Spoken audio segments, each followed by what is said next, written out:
All right, welcome. Today, we are jumping headfirst into the AGI 25 conference. This is where some of the world's sharpest minds are basically tearing up the rulebook on intelligence, consciousness, and what it even means to think. And let me tell you, the ideas coming out of this are, well, they're revolutionary. They could change not just how we build AI, but how we see ourselves. So let's just get right into it. I want to kick things off with a question from philosopher and neuroscientist Dr. Anna Sionica, which kind of landed like a grenade at the conference. She asked, "Do you need your toes to think?" Now, I know it sounds ridiculous, right? But it's a brilliant way to force us to question this deep, unspoken assumption we all have about where our thoughts actually come from. And that question, it really cuts to the heart of this first massive theme from the conference, the radical proposal that we've been looking for intelligence in completely the wrong place. We're obsessed with the brain, this 3-pound universe in our skull. But what if the real story of the mind doesn't start there? What if it starts with the body? This slide really just lays out the whole debate. On one side, you've got the classic model, the one we all kind of grew up with. The brain is the supercomputer, and the body is just the meat puppet, the vehicle that carries it around. But this new idea, the one Dr. Sionica is pushing, it flips that script entirely. The body came first. The mind isn't the boss. It's an employee, an evolutionary tool that showed up to help the body stay alive. You see, this forces a total shift in perspective. Dr. Sionica's point is that we're so fixated on what makes human brains special, our poetry, our math, that we miss the point. We should be looking at the fundamentals we share with all life. I mean, the first problem any living thing has to solve isn't a crossword puzzle, it's survival. And the tools it develops for that problem, well, that's where intelligence really begins. This gets to the foundation of what's called the biogenic approach. It's a reminder that, long before we had brains, we were just cells. Every single one of us started as one cell. So maybe the real question isn't how does a brain make a mind? It's how does a single cell become a self? How does any simple life form learn to draw a line between me and not me, and then, act to protect the me?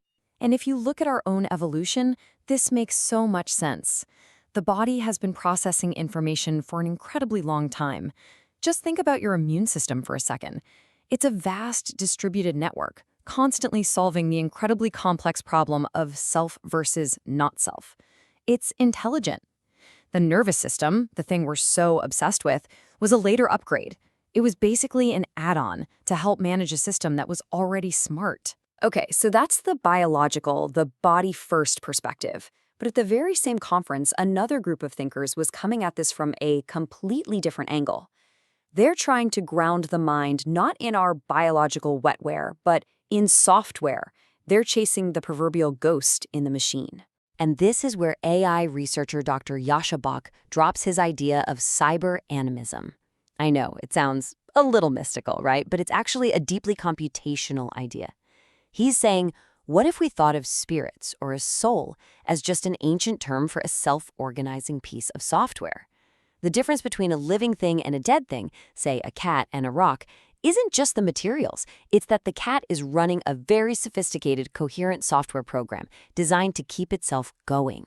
And look, if you think that sounds a little out there, get this. That quote, it's not from some spiritual guru. It's from a legendary computer science textbook from MIT. We already use this language. We talk about writing spells, our code, to conjure the spirits of the computer. A program is invisible. You can't touch it, but its effects are absolutely real. All Bach is suggesting is that we start taking that metaphor seriously. So, what does this software mind look like? Well, Bach offers this beautiful metaphor of a mental orchestra. Think about all the things your brain is doing right now. Processing my voice, remembering your day, feeling the chair you're in. Each of those is like a different instrument in the orchestra, each playing its own tune. Which, of course, leads to the big question. Who's conducting this orchestra? For Bach, the answer is consciousness. Consciousness is the conductor. When the violins and the trumpets are clashing, when you have conflicting thoughts or desires, consciousness is the thing that steps in, directs your attention, and brings it all back into a single, coherent piece of music.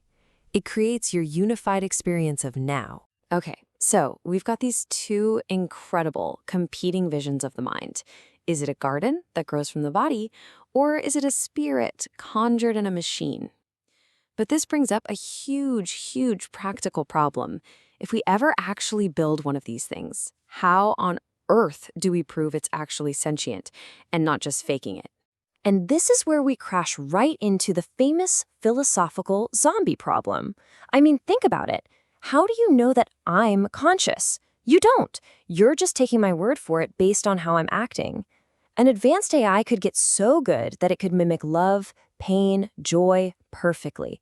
It could tell you it's conscious, but it could all be a script with no inner experience at all. So asking it is useless. So a researcher at the conference named Ori Wolson proposed a really cool way around this. He said, let's stop trying to talk to it to see if it's conscious. With humans, all we have is self-report. I feel sad, and we all know that can be faked. But for an AGI, he's suggesting we could look for an unforgeable signature in the hardware itself. A specific, weird electrical pattern that only shows up when there's genuine subjective experience happening. It would be a true biological marker for feeling, a signal that you just can't fake. It's basically the holy grail of this field. So that brings us to the blueprints. Okay, if you're an AI developer and you actually want to build one of these new minds, where do you even start? What's the design philosophy? And it turns out there are two radically different approaches on the table. First, you've got this wild idea called inverted cognition from researcher Ray Lee. This just turns everything we think about goals completely upside down. The idea is to build an AI that just acts. It does things first without any goal, and then it looks at its own actions and tries to figure out why it did what it did. It's like shooting an arrow into a wall and then drawing a target around where it landed. The AI is learning its own purpose through self-discovery, not by being programmed with one. And then you have the total opposite approach, which comes from Yasha Bach's work. He argues that consciousness isn't some bonus feature that just magically appears once your AI gets smart enough. No. He thinks it's a prerequisite. It's the fundamental learning algorithm you need at the very beginning to make sense of all the chaos and to build the rest of the mind. So you don't build intelligence and then hope for consciousness. You start with a seed of consciousness and you grow intelligence from it.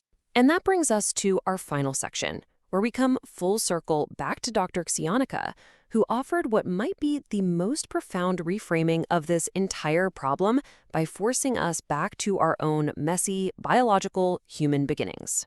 See, this chart really shows a deep bias in how we've thought about this for centuries. Our default model for a person, for a thinker, has always been the solitary adult. Usually a dude, sitting alone on a rock, thinking deep thoughts. But Dr. Xionica points out that this is not the starting point for a single human being. Our universal starting point isn't being alone, it's being co-embodied, growing inside of someone else. She makes this point with this incredible thought experiment. Imagine a parallel world where the famous philosopher René Descartes was a woman. Let's call her René Descartes. And she's obsessed with the mind-body problem, just like the real Descartes, except she's pregnant. How could she possibly come to the conclusion that the mind is this separate, isolated thing when her own body is fundamentally and literally intertwined with another emerging mind? And that leaves us with this final, powerful question that ties all of these ideas together. For so long, we've been tackling this like engineers. We've been trying to build a ghost that we can then put inside a machine. But what if that's the wrong metaphor entirely? What if the mind is more like a garden? Something that can't be assembled, but has to be grown, cultivated from the right embodied soil. It suggests we might not need better engineers to solve this. We might just need better gardeners.